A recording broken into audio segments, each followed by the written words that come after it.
Hi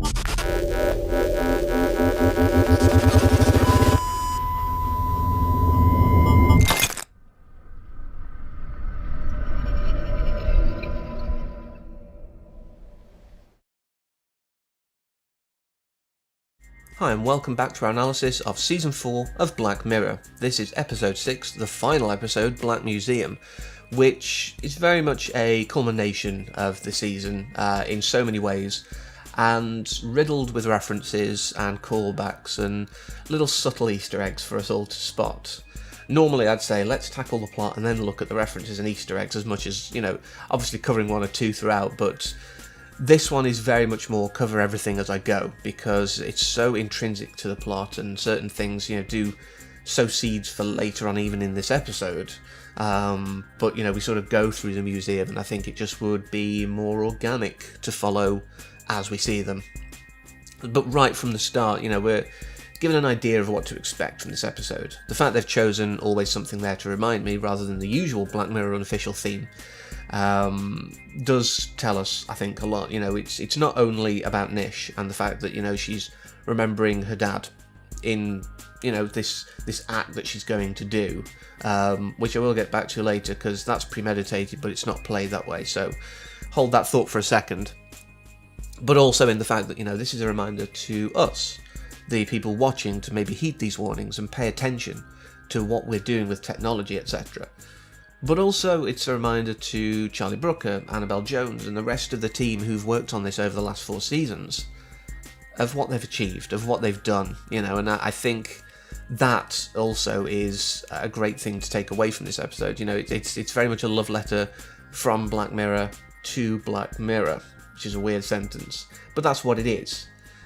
But from the start, we have the references back already. The fact she's charging her car is indicative of Nosedive, but also the fact of where she's charging it, BRB Connect.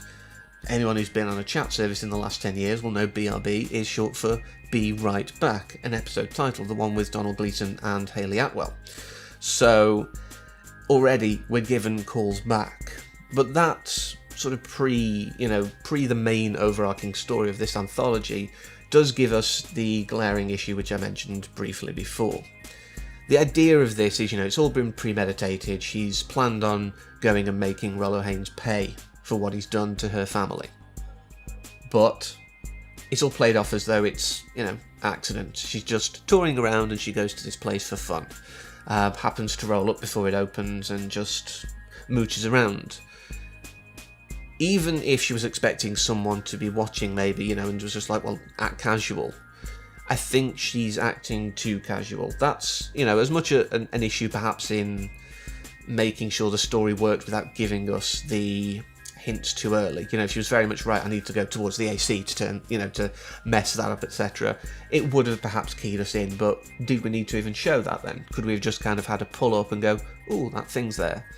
Just maybe look at it in a way that could have been, aha, or, I wonder what that is. And then just have her being greeted by Rollo.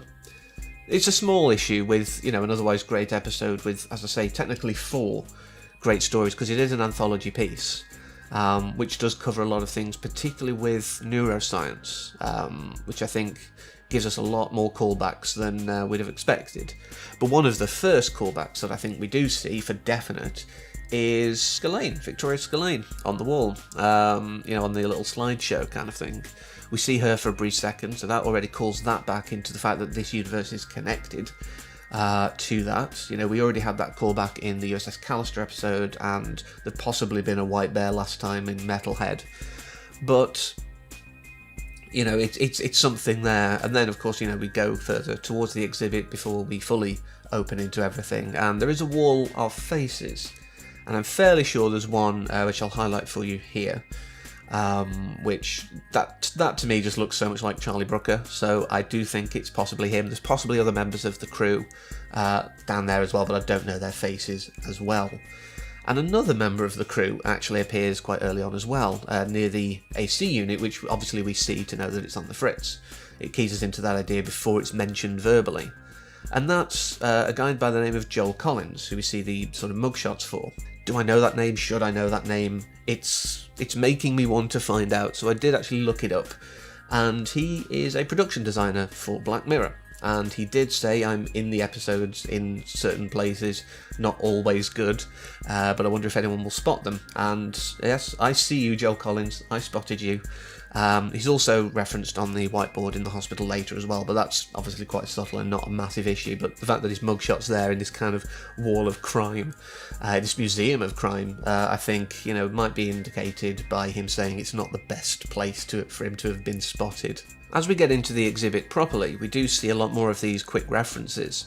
For example, we have an ADI for Our Hated in the Nation, the hunting outfit from White Bear, a tablet from Archangel, the cloning kit from USS Callister, itself probably also referenced in the Cloning Without Consent slides, the bloody bathtub from Crocodile, like we needed to remember that, and possibly in the back of this scene a cookie, which would make a lot of sense given the general theme of this episode being neuroscience. But that does make a lot of sense. When you delve into the first story, we get our first explanation of why neuroscience is such a big thing in this episode. The hospital is St. Juniper. If you kind of put that into possibly a Hispanic-inspired language, I would believe you'd get San Junipero, which does make a lot of sense again, because another company that's mentioned is TCKR, Tucker's Bar, and the place where all of the people's souls, if you will, or minds were kept. So it does make sense. This is, I suppose you could call it San Junipero Origins in so many ways, because we see how the company that was behind it, old Tucker, used the hospital, St. Juniper's, to really work on this idea of transferring people's minds into devices or other people or whatever. And we do get all of this kind of making a lot of sense. I think it's great the fact that we're given an origin story for another episode in a weird way, as well as, like I say, all the other references back. But this first story really does go to some dark places, which when you're talking about a doctor who can feel patients' pain and takes it too far and lets them die, it's going to be dark. The subject matter kind of automatically gives us that. But it gives us humour too. We have the story of the two rats, which, by the way, are named Hector and Kenny. Shut Up and Dance reference. That gives us this humour before it really starts to get dark and serious. But once he's got the implant in, the first test is basically a reference back to Archangel, in a way. Someone being stabbed in the finger by a generic kind of number 2 pencil. It's immediately brought that back to my mind. Obviously, I am looking for these references because they're littered throughout. But it's a weird choice to make. Why not just a pin? Why not, something that would be more sensible in a medical setting? A pencil could be infected with all sorts. Do you really want to be doing that? But it just adds to that texture and these references back. But really, this episode, or this story within the episode, I should say, is itself kind of a reference to a lot of Black Mirror. The idea that power corrupts. You can start out using technology for its intended purpose, for a good motivation.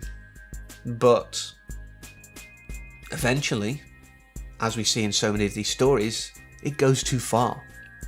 And just like the Doctor in this episode, they get their comeuppance, often in the case of committing some awful crime, which is why this is a crime museum, even though it references so many Black Mirror episodes. The name of it is just perhaps, a nice bit of alliterative reference, BM, and Black M. But, aside from that, it is a crime museum of all of these things that people have done wrong.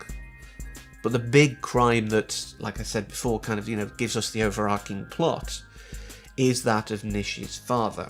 And in each of these individual stories, we're given a little bit of this lead up to what we find out at the end. We're given the very quick story of, this Denise Stockley and the situation regarding her in this section. And in each one, it's just something that's on like the news in the background. It's not really the focus quite so much. But it's fed to us throughout, so when we come to the end and we understand what the final exhibit is and why it's so important, we're already aware of this story that's led to it, and I think that's great. Also, USN, the, I'm assuming, American equivalent of UKN, the Black Mirror news channel standard, which of course is showing us all of these stories of the Denise Stockley case, Again, it's all of these little references back. So after we learn of the fate of our intrepid explorer doctor, to be as generous as possible, we do get a quick sort of moment with Nish and Rollo discussing, before we lead into the second story, and she gives him the water, which seems a kindness, but again, it's all part of her plan. And we do get a brief discussion on, sort of Tucker, what they do, and, uploading old people, as Nish says, and yeah, in a roundabout way, very rough description, that is what San Junipero was, and that's what Tucker ended up doing. So I like that kind of quick reference as well, even though there's so many references back to it. This whole episode you could argue is a reference back to it, given that that's who Rollo was involved with. But I just love these little touches. But of course we then get into our second story, the sad story in a way, because it's a family dynamic of Parker and his parents, basically. And the fact that one of them is knocked down and ends up having to be installed into the mind of her husband. And this is very weird, this idea. I mean, he does mention, we only use about 40% of our brain, which is an improvement on 10%, but lies. But this, I wouldn't call this an oversight or an error in writing. I would actually call this a sales pitch. He wants to say, there's no issue there, there's space there you're not using, it's fine, you can give some of that up, surely. He's making it kind of palatable to them, and we get a clever little sort of internal reference with this, she has the machine that says yes or no, the green and red lights, and she immediately is like, yes, put me in there, and it's like, well, she's answered, and he says that later on to them when they're on about putting her into the monkey. We do get a couple of interesting references. One of them obviously is the overarching plot of Denise Stockley's murder, but we do get the guy's name now, Clayton. But we also have a graphic novel, which is I think the only way we could have really brought 15 million merits in, given that it's very likely that it takes place in a future from this world. So he's reading that graphic novel, but it's also produced or published by House of Tomorrow, which is Annabelle Jones and Charlie Brooker's production company. So that was a clever little reference, because yes, House of Tomorrow brought us that, technically, in a way, so why not? And I love the fact that they found a way to include that. I did see something, unfortunately I was a bit naughty and did look at things even though I normally don't like to, and someone did say they apparently saw the shard of glass somewhere, I think in the Crime Museum, but to me that wouldn't make sense. But I didn't see it myself, so I'm not going to comment any more on that. But this episode or this section, should I say, with, her piggybacking in his brain, does bring, again, my favourite thing, not only in Black Mirror, but outside of it, into play, which is the rights of the digital person. And they even mention it, sort of signing the digital rights away to Clayton later on in the prison. So there is this idea that, they are tackling this idea of the rights of the digital self. And again, was what happened above board and right? I think not. Even when it's just piggybacking in her brain, I think even that's wrong. And when they say later on, sort of with her still in the monkey, it's like, well, we can't shut her off because that's technically murder, but we can't. We shouldn't have put her in there in the first place, because it's limiting the amount of expression they can do. And I love the fact that they do tackle it quite well. Even though obviously he admits that it's a crime because of the the whole situation of the UN rulings, etc. But then, of course, we're led into the finale, the end of the episode. Everything's coming to a head, and we realise that he was actually involved in the Stockley case in a roundabout way, and stumbled upon this great idea for a finale to the exhibit. And I will say right now, what he does is deplorable. What Nish does in Revenge is no better, because she's using exactly the same techniques he's done. She's doing to him what he's done to others. An eye for an eye and everyone's blind. But, she takes out her revenge and she drops the accent. What? My accent?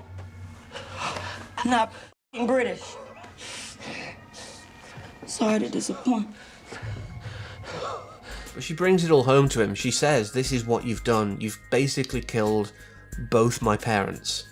And, Rollo has said that, you know, Clayton looks mopey. No, he's broken because of what he's done to him, you know, allowing these rather twisted sort of white supremacist, twisted justice kind of people in to bring him very close to breaking point. He's broken the mind of this digital representation, and as he's admitted himself, you know, the rights of the digital person are there. There is a UN ruling now, so there is a lot there to really process. You know, he's done very awful things. Like I say, it doesn't excuse what Nish has done, but he's done awful things. But I love the fact that the stories in the episode are all building us to this conclusion. You know, we get all these hints and things like that, and everything does make sense, and she gets her final, you know, final resolution. She gets to deal with the man who directly contributed to her dad dying because he didn't want to help fight the case at all, and indirectly, through that, caused her mum to die. But as we see at the end of the episode, her mum's piggybacking along for the ride. She's witnessed everything, and she's praising her, you know, again, wrongly, I would say, but she's very proud of the fact that she's managed to give this guy some kind of retribution. He's been made to pay. In a way, he's suffered for his own hubris. It's poetic justice, which is really the theme of Black Mirror as an overarching idea. Man's hubris, especially when it comes to technology and the application thereof, is always going to mess us around. It's something that we just can't get away from. As we become more and more reliant, as we approach the singularity that the good old Elon Musk keeps warning us about, and others, you know, we need to pay attention to these ideas, you know, of how we use technology. Do we use it responsibly? Do we use it ethically? But this episode, I think, just really kind of brought home, you know, a lot of different factors into a great finale for this season. Now, I did see, when I was looking into who Joel Collins was, an interview with Charlie Brooker and Annabelle Jones about the future of Black Mirror, and they did say they are up for it. You know, if they get a request for another season, they'd be up for it, you know, as long as they can create the stories. So maybe my idea of this being a finale season, you know, the season to end all, as it were, tie up all loose ends, might be wrong. And, you know, as long as the quality doesn't suffer, I'm happy with that. A lot of series, you know, limp on when they really shouldn't, or they straddle the line for far too long, you know, where quality and quantity is very much at play. But, you know, like I say, as long as the quality doesn't suffer, I'm up for more. But for now, barring any announcements, this is it for my Black Mirror forays. So I hope you've enjoyed them all. You know, if you've only come in for the fourth season, I do advise going back and watching the previous ones, and then coming back and watching my analyses of them. It would really help. So until next time, when we're covering something that isn't Black Mirror, as always, take care.